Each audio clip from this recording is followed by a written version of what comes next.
Cody in the morning. WSM.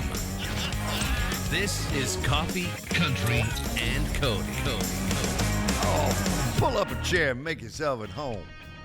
You're in the Country Music Living Room, the home of Roy Acuff on the Grand Ole Opry Plaza in the Springer Mountain Farms Simply Superior Studio. Good morning. It is Friday. It's a new month. We used up all 31 days of July. All of them. August 1st as we roll into Friday morning together.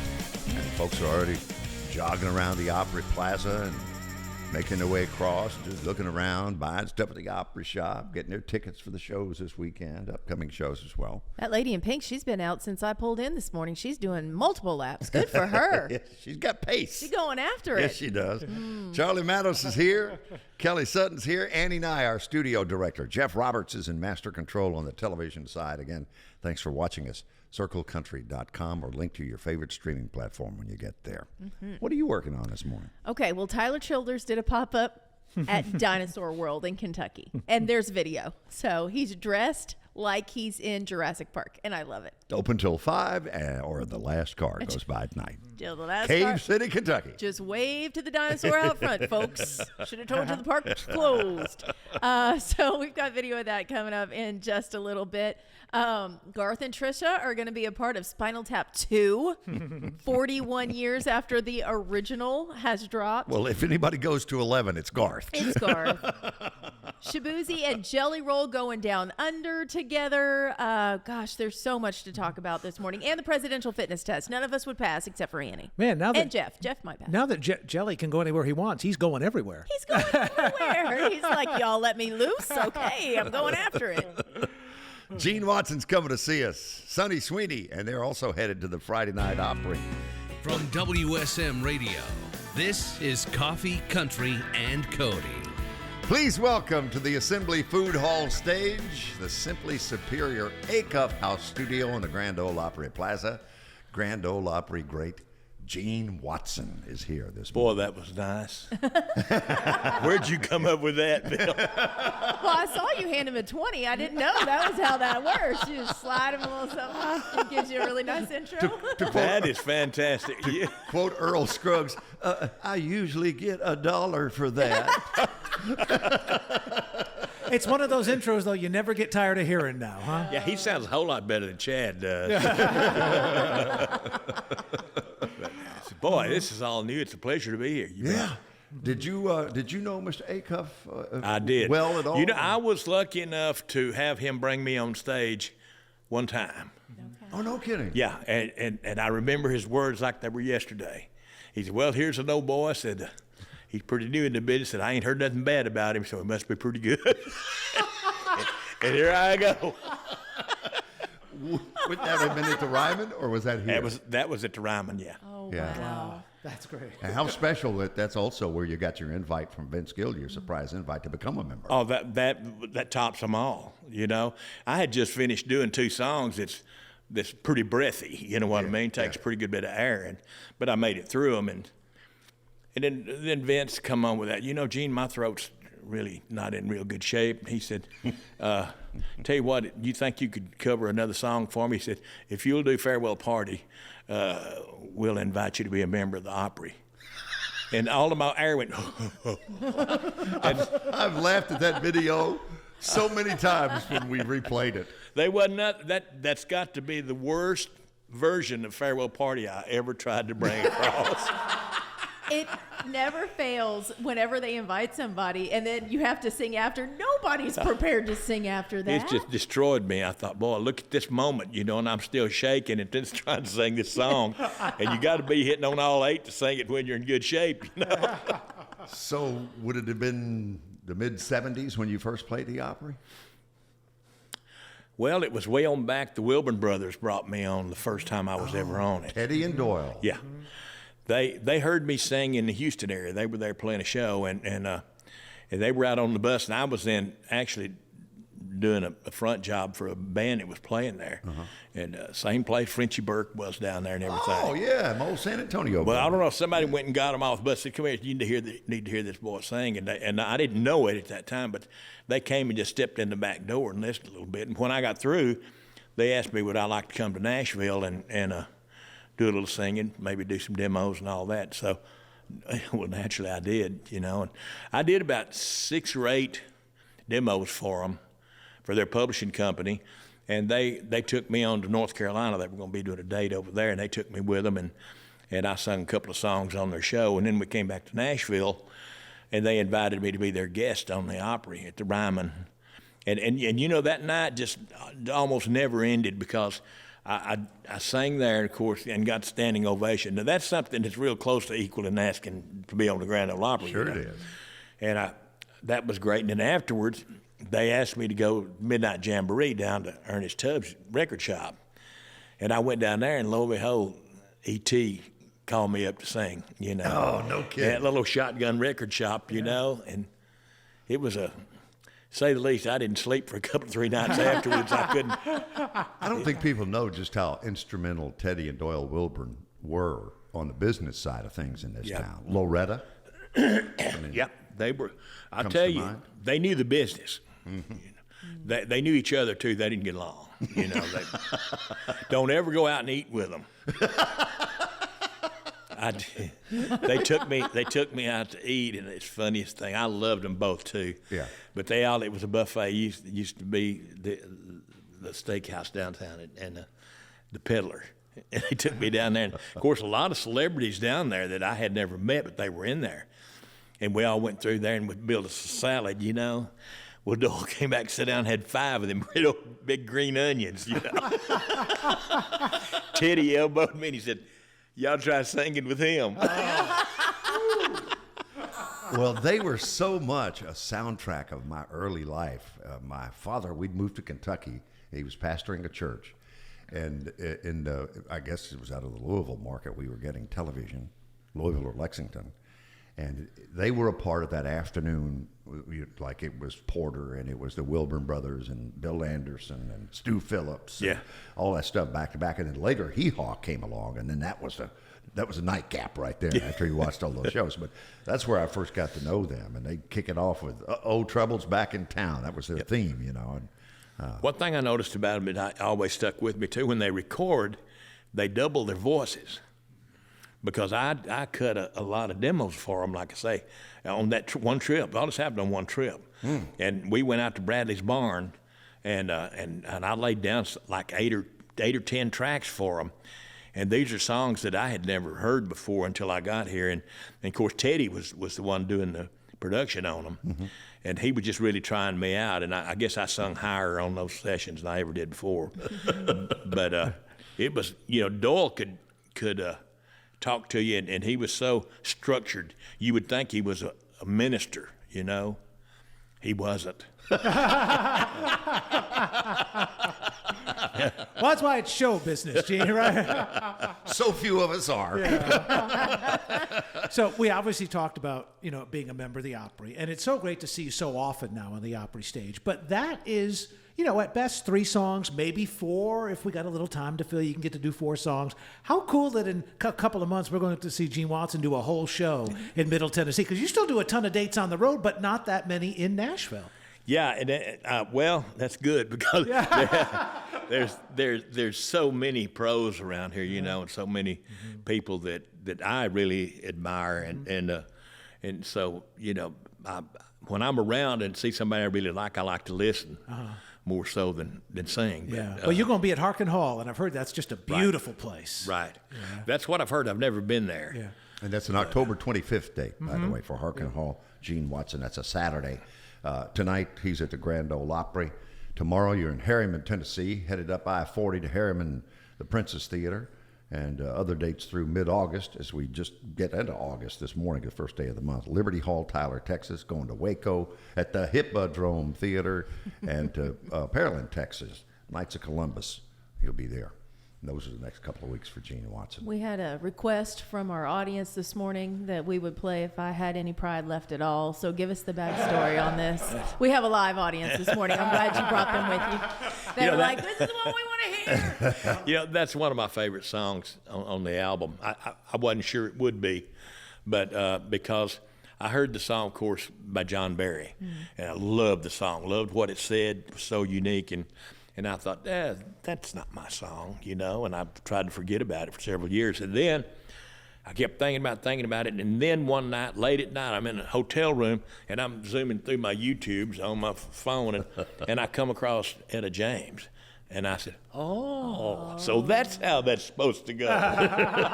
We love you, John, by the way. But we went straight to the studio, and I laid it down. And like I say, it's probably my favorite song. Anybody in any audience can identify with that song. Mm-hmm. If they say they had never lived that, that's not part of their life, they're not being truthful with you. You know? Well, it's Troy Seals, John Greenbaum, and Eddie Setzer are the writers. We were talking about that off the air. I had a chance to look it up. And I remember Troy Seals was in it. My memory's not that long anymore. Bill Monroe, you say, your brain ain't that long. Ricky Skaggs said, who else but Bill Monroe thought of a brain in terms of length rather than circumference? Right. Joe Diffie did it on Honky Tonk Attitude in 1993. I've never heard that version. Etta James, 1997, Love's Been Rough on Me was the album it was on. And for you? Well, don't play Etta James's version. You do, you won't play mine. Let's hear Gene Watson. I really try to do that song justice. I love it. Here it comes, all over the world. WSM Radio, Circle Country Television. From WSM Radio, this is Coffee, Country, and Cody. And this is Gene Watson on the Assembly Food Hall stage, our special guest this morning. And in a few hours, Big Red Curtain is up at 7 o'clock tonight, and he is on the lineup for the Friday Night Opera, Opry 100. What a special year. Yeah, is there one song that when you do on that stage, it just feels extra magical? Well, it would be easier for me to say that it's extra magical for me to be on that stage. But it's also trying on the nerves, too, because I've played some of the biggest venues there is out there, you know, and none of them affect me like that stage does. Mm-hmm. I mean, I step out there, and believe me, there's something about it that will make me nervous, you know, and I have to watch myself because usually when I get nervous, I talk. It don't make sense, but I talk. Well, you don't know it, but we do have a hook over on this side, and at some point, Dan will go, get the hook, and, get over there and get you. It's it's the most special place, I guess, I've ever worked. And I mean, to think about all the people that have come up here, you know, looking for a career in music business and looking for that one career song and dreams, chasing their dreams, which is great, you know. And then I think about me, you know, out there. How did this all happen? 62 years now? Yeah. It took me a while. Gracious. So Amazing. Your family sang, if I recall, right? Yeah. Growing up around Paris? Yeah. Born in Palestine and you moved to Paris, close yeah, by. I was just born when we was on the road, you know. My dad was a vagabond. Oh, was he really? And I was born in Palestine, but I call Paris my hometown. I guess because I was raised longer there than I was anywhere else. Yeah. How'd you make it to Houston? I just decided to go, you know, and I've been down there since the 60s, you know, and that's when I really started to get my foot in the door on the local music business, you know. I never dreamed I'd ever have no record deal or anything like that. I mean, that was too far-fetched. But I mean, everybody in my family were singers, you know, and I wasn't the best one. How about that? But I was the craziest one, you know. The one with the most determination, perhaps. Yeah. Well, you know, our first band, the name of it really was Gene Watson and the other four. And the other four was all Watsons. Yeah, I had brothers and cousins and everything in there playing in the band, and we sounded good. So, was your first love automotive or music? Because you Automotive. Was it really? Music was automatic. Yeah. I can remember singing by the time I could talk. Yeah. That was something I was going to be doing no matter what line of work I was in, but I wasn't the only one because the whole family sung. You know, there were singers and we all sung together, like in church and everything. Mm-hmm. But I was the only one that decided to take it up, you know, and I got down in the Houston area and put a band together down there and had real good success down there, you know, and doing them beer joints, you know, dives. Yeah. Most people call them nightclubs. They're mostly beer joints. Well, Tom T had the great line. this is Now, good. we don't call them beer joints. Nightclubs are the That's right. places Yeah. that I play. It's so exact. That is so exact. True, isn't it? Chicken wire? Was there chicken wire? Well, I moved in right after they took it down. So are you a car collector because of your background in the auto body work? Yeah, I love it. Yeah, and I've got a few that I piddle around with when I'm not on the road. You know, I've got a little shop down there that my son spends, every off time minute that he's got over there, and it'll be passed down to him. But yeah, I've got a few things that I tinker with. I've never asked you this. You moved to Houston in '63, and 2 years later, one of the most iconic buildings in the world opened. Do you remember the first time you went to the Houston Astrodome? I didn't go to the Astrodome for a long time. Really? Yeah, No, I yeah. didn't go there for a long. In fact, I think the first time I ever went there was for one of them monster truck things. And my son drugged me out there. Oh, that's funny. Yeah, by the time I left, I was intoxicated on exhaust fumes. I did though before in my life. I did get to. They took me around, and everything. I'm standing up, waving in the flag truck, whatever. for the rodeo? Yeah, I was Yeah. some kind of officer that they called you, the Commodore or something. I don't know. And I got to wave at the people riding the back of the truck. So And Charlie- I've played in there, Yeah. before. It's quite a building. Yeah. Now, the real dream. Have you ever driven a monster truck? No. Well, we got that left to do. Okay. No. No. I give up on that one.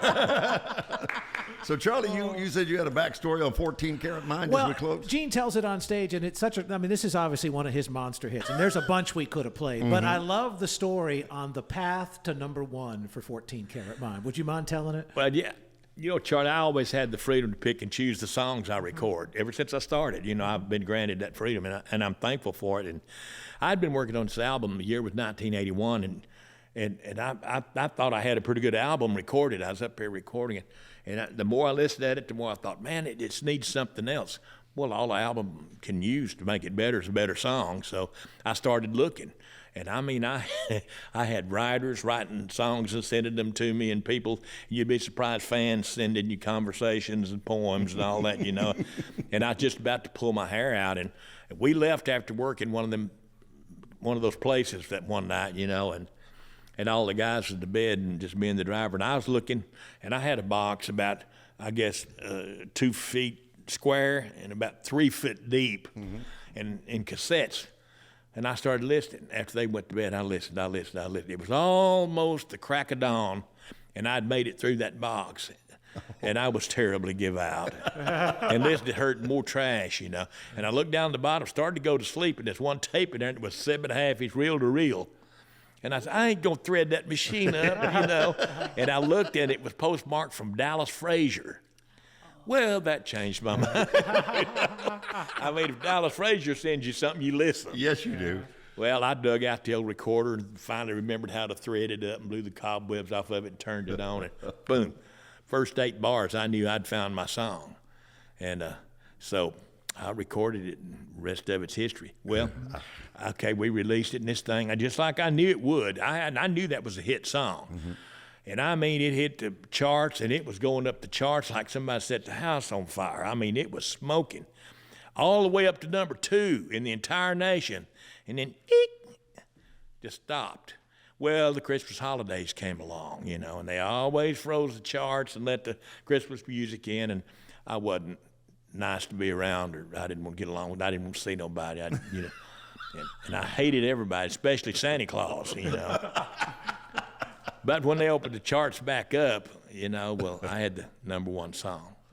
It jumped on in there. Dallas Frazier. I miss Dallas Frazier so much. I adored him, and he's in the National Songwriters Hall of Fame. Such a great man. Yeah. Oh, yeah.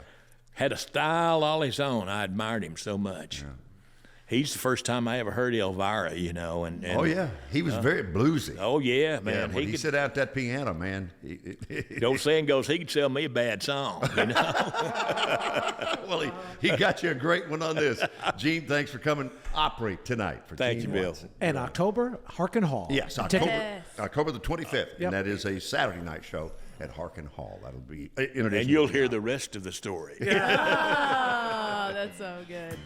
the Castellos from the stage and made country music famous.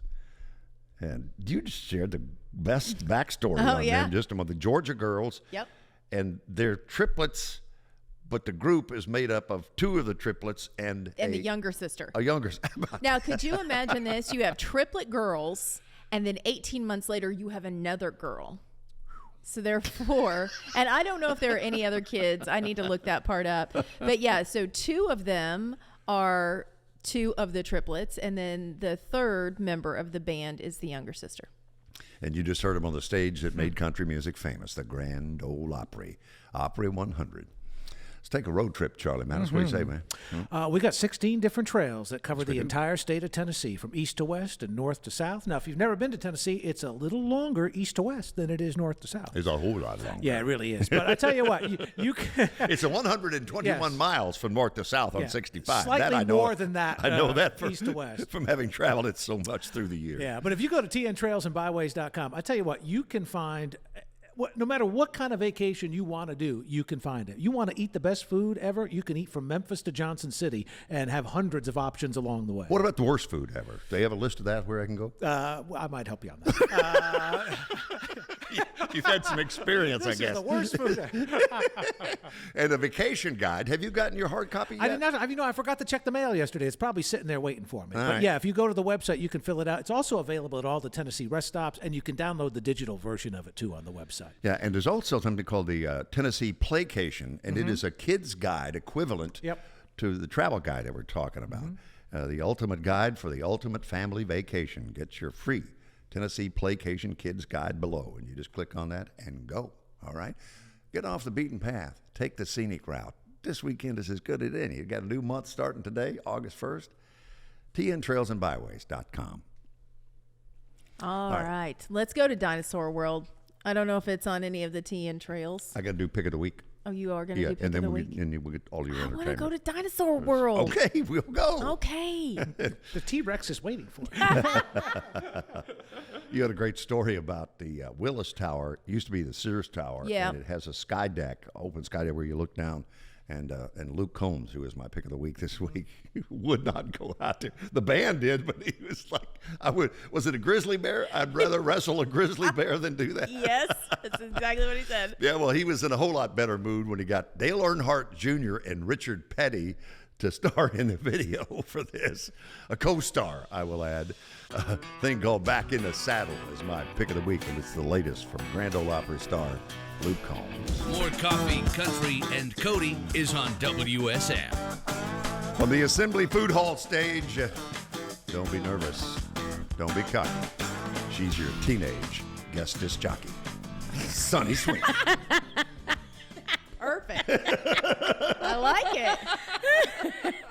Oh, my Lord. I listen to you a lot more than you realize. I listen to you a lot more than you realize. Hey, wait a minute. So, are you competing against yourself right now? Yes. I love that. I would have it no other way. So Willie's Roadhouse and also Outlaw Country for you, right? Yes. And That's you wild, do isn't it?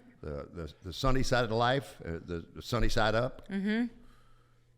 Coffee and Cody. How did you get into radio business as I mean, a honky-tonk singer? It literally is one of those things that just came out of left field. And Jeremy Tepper, who passed away last year, he was like a big brother to me. And he texted me at a really hard time in my life where I had made some major changes in my career and like let everybody go and started over, like management, booking, everything. And I didn't know what was going to happen. And I was like, didn't care what was going to happen because I knew I would figure it out. And all of a sudden, I'd get this random text from him, and he goes, would you be into doing some radio? Your name keeps getting tossed around. And I said yes without asking if I had to move or if it paid or anything. I just was like, yeah, this sounds like a great plan. Yeah. So I did that, and you didn't have to move. No, I didn't.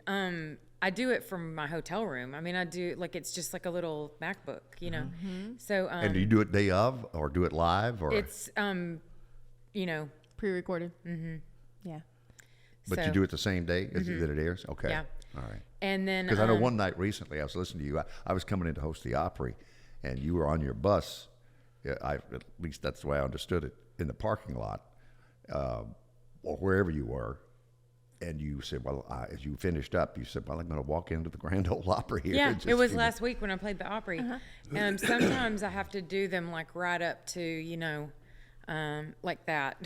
Yeah. There's a lot of the nighttime shows where I'm like, oh God, how am I going to make this happen?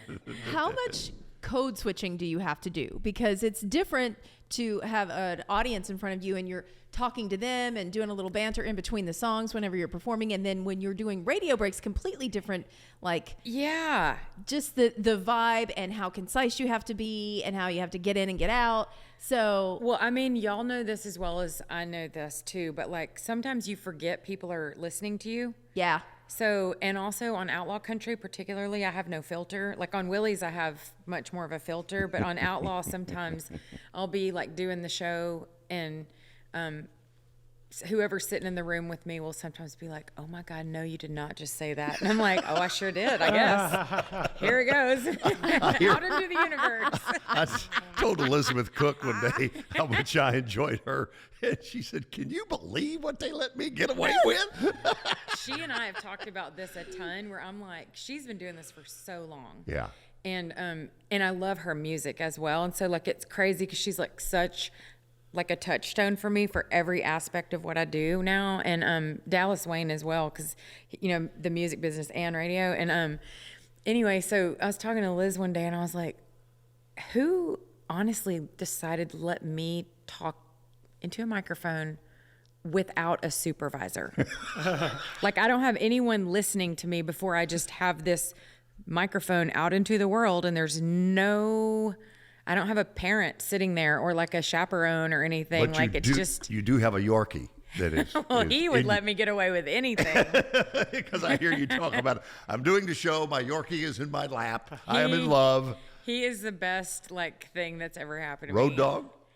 If it's a short show or short run or something, maybe, but my mom keeps him. Ah. She has his aunt. My mom's dog is my sister, so that they're both Yorkies, so they're like a little family when they get together. They're besties. I saw the best meme and it said, who is supervising me tonight? Does anyone know I'm here unsupervised? And that's kind of what you just described.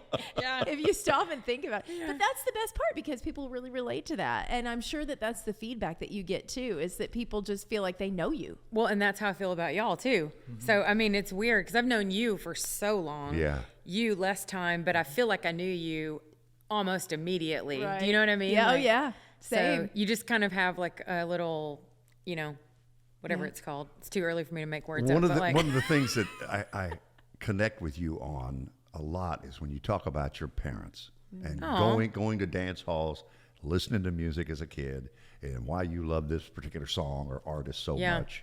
And there's always just that little touch of growing up in there. Jeremy told me to always play to that because it's something that's significant in my life. So like my parents are divorced, and like I lived at my mom's house, and then I visited, my dad's house, on the other times when I wasn't at my mom's house.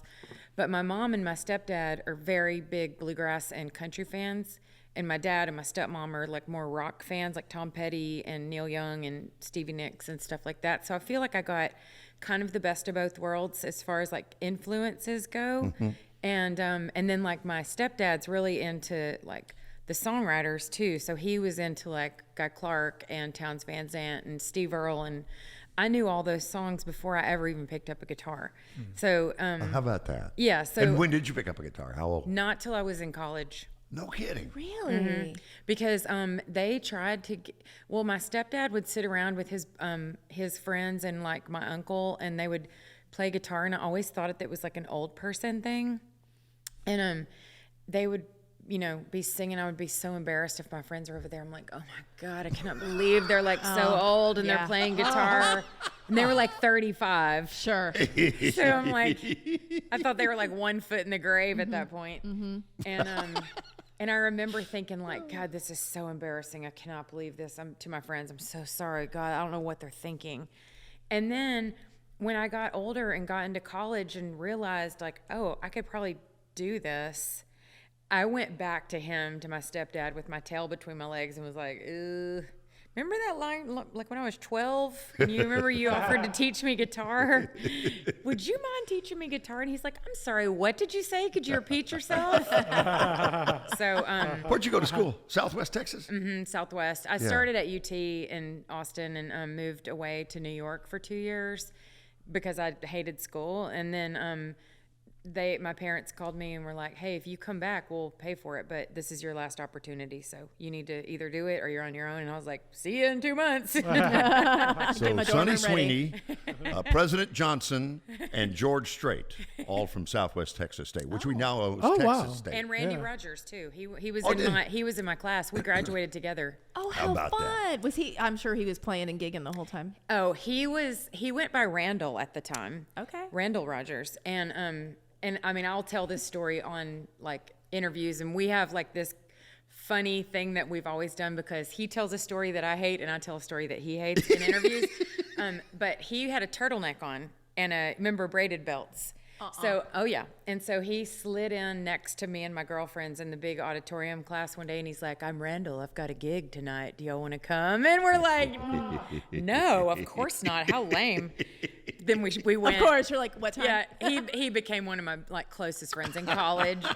Super sweet. And That's such a great campus. San Marcos, that campus is gorgeous. You know how you can tell seniors versus freshmen there? No. Their calf muscles because of the stairs going up and down. It's like massive, massive staircases. So Beautiful spot. Carrying 80-pound backpacks up and down it. Well, let's see. We had an album called Married Alone, and then Still Provoked. And from Rhinestone Requiem, which at 8:01 this morning I got in my inbox. Yes. We're doing Diamonds and Divorce Decrees. There seems to be a pattern here, Sonny. Help me out. Okay. So people always ask where songs come from, and like I don't have the answer for that because sometimes it can be something I've been thinking about a long time, or sometimes it could be something you say to me and 5 minutes later I'm going to leave and then write a note down and be like, oh, she said. So you really don't ever know. So this particular story came from when I did get divorced. And I'm very grateful for my marriages. Even though they didn't work out, I'm grateful because they do still tend to give me song ideas to write about, like even this far gone from them. So anyway, I didn't have anywhere to go when I moved out of my house. I didn't plan really too far ahead for this whole thing. And so I called my mom and I said, hey, Mom, can I move back in with y'all, please? She's like, oh, my God, we have been dying for our 45-year-old daughter to move back in with us. This is fantastic. Come on, baby. Yeah, she's like, how soon can you be here? And I'm like, why don't you look out in your front yard? So I moved in, and I moved all my stuff in. I told her, I said, it'll just be like a couple weeks or maybe like a month or 2 or 3 or something. And 2 years later, I moved out, got my own house. The only thing I left there was a safe. It was a very small safe that I had, and she kept calling me, and it was literally all that was left her house. And she's like, you need to come get your stuff. It's in my way. And I was like, Mom, it's like a safe. Like, put it under a desk or something. It's fine. And I said, anyway, all that's in there is Grandma's diamonds and my 2 divorce decrees. Oh. I literally could not get to a guitar fast enough. I was like, I would not be a country songwriter if I do not go write that song right now. Sponge it up, baby. Yeah. Right. And here's Sunny Sweeny all over the world on WSM Radio and Circle Country Television. This is Coffee, Country, and Cody. I hear her say it every single time she plays it. There's no stage she loves more than the Grand Ole Opry, and she is on it tonight. She's our guest on the Assembly Food Hall stage this morning. That's Sunny Sweeny. What's your number? I know you keep track. Oh, of I Opry thought you were asking for performances. my phone No, number, no, no, Charlie. I did no, too. I was like, not on the air, Charlie. 512. Listen, the older you get, you can't be subtle. You have my phone number. I'm not worried You about just it. gotta ask. No. It's number 77 tonight. Ooh, that's so cool. Yeah. Not that I'm counting, but I mean, I have a Word document on my computer actually where I've counted every one of them. So yeah. So cool. So Gene Watson was here just before you, and he said the Wilburn brothers, they brought him on their portion of the Opry at the Ryman for the first time. Oh, really? Yeah, who brought you on? Little Jimmy. Oh, how special is that? March 2nd, 2007. And I have this like whole thing now where, you know, there's a lot of younger girls that I have just fallen in love with, these young artist women. Like I just love their like, you know, spunk and like all their like their mission and all this stuff. Like anyway, so I've talked to them a lot about it, and they ask about the Opry stuff, and they're like, you realize you like got to meet Little Jimmy, and you got to meet Porter Wagner. Porter Wagner is the second person that introduced me. And then like Jeannie Seely has become, you know, one of my, you know, closest like just heroes. Like there's so many Opry stars. Jan Howard I met, Gene Shepard I met, like all these people just from that stage. Charlie Pride. Well, Carol Lee would have been in charge of the background singers in those Carol days. Lee and I with Nora used to Lee. go to. We used to go the Carol Lee singers. Right. We like really bonded like in the beginnings. I didn't really know. I'd never been to the Opry before I played it. I just always had this, you know, goal like as a country singer. Oh man, I want to be a member of the Grand Ole Opry. How do you do that? I still don't know how to do it. But like, but like honestly, just I think being an artist that like represents and loves that, like that's just the path that you take and hope that one day that will happen. You know what I mean? But like the singers blew my freaking mind the first time I heard them. Rod Fletcher, Dennis McCall, God, along I with know. those I two. mean, just so crazy. But that was 2007. And then now I still get like so nervous when I'm there. I mean, it's like I don't really get nervous, and I get so nervous at the Opry because I don't want to screw up, because I think like the Opry gods will come down and be like, Right. "You'll never be on here again." Yeah. So Wow, the Opry gods sound like the Wicked Witch of the West from Wizard of Oz. I never they're realized like, "We that. told you not to mess this up, lady." Listen here, my pretty. And you know, it comes to mind, you talk about that, there's such a romance about this place. And even in this studio, sitting in Roy Acuff's living room doing Which this is show insane, every day. right. Yeah. Looking at the entrance to the Grand Ole Opry House. And one night, you and I worked a show together, and you got very emotional. And when you finished, I just remember you exited the stage, and I don't know what was going on, or if it was in the song, or the. I think it was, you talking about when I cried on stage? That was when I sang 16th Avenue, which is, you know. It was an Opry Country Classic show, wasn't it? Yeah, okay. It's a Tom Schuyler song, and he was actually one of the first co-writes that I finagled. No kidding. Yeah, I He's don't a know. songwriter Hall of Famer for people who don't know Tom. Amazing Yeah. writer. Okay, and so we become friends over the years, and I remember the first time we wrote, I knew who he was. He had no clue who I was, and we just hit it off, and I just really liked him. And so then anytime we write after that, I will make him sing 16th Avenue to me, because Lacey J. Dalton's version of that song like blew my freaking mind. And so I always said, like, not knowing if what my life held for me when I was younger, but I was like, if I ever become a country singer, I'm going to record that song. And I held myself to that, and I recorded it on my first record. And I just think it's like the most important song for my life, because it tells the exact story of like the life that artists that come here with that dream live. And for some reason, I was singing it. I made it through the whole song, because I don't do that song in my shows. I just can't. Like, it's just a real emotional song for me. And for some stupid reason, I decided to do it on a, you know, show could that's go wrong? broadcast. Right. But I really love that song. And so I got all the way through it, and I remember thinking, there's 5 verses, and I remember starting the last one. I'm like, heck yeah, this is awesome. I've made it through the whole thing. And I was like, halfway through it, I was like, nope. So anyway, it's just one of those songs. And if you've actually never listened to the words of it, you just know it, and you know like the hook of it, I would highly recommend going to read the words. Don't even listen to the song. Just read the words, because it's just so perfectly written about this business. And like, honestly, this business has been so, like, country music's been so good to me. It's also been some of the hardest, like, days of my life, but also it's the most validating thing that ever happens. Like, we always talk about, like, even on our worst day, this is still the best job you could ever have. That's right. You know? Well, make some noise like the girls and boys on 16th Avenue this morning for your new album, which comes out today wherever you get your music. Rhinestone Requiem from Sunny Sweeny. Are you one that stays up till midnight and like sing? No? We're night owls. So I mean, you know, we were up at midnight, but also I was up at like 1:30. Oh, okay. And you're a guitar slinger and co-producer, I Yes. understand, on this Yes. new album. Harley Husbands is with you this morning. Hello. Hello. He and I have played together for like 10 years. And we were talking about, you know, it's time to make a new record, and who do we want to, you know, produce it? And then we started talking about it. I was like, why are we hiring someone to do? We know what we want to make. We already have the songs picked out. He's like, I wasn't going to say anything, but like, if you want to do it with just me and you, that's fine. So we produced it to get, like, honestly, like, It was your idea. yeah, I Just mean, went like, with it. well, I mean, we're capable of what we thought we were capable of, and so, or we thought we were capable of that, and so we just didn't hire a quote producer. We hired amazing musicians and an amazing engineer down in Texas, and we all just kind of worked collectively, you know, together, and we're really, really happy with how it turned out. Traveling On is what you're going to do for us live, right? Yep. Sunny Sweeny. All right. So this is a song I wrote with Brennan Lee, who we all love, Brennan, and we she's love listening Brennan. right now. Hi, So hi, Brennan. B. Is that Merle Haggard's autograph on your guitar?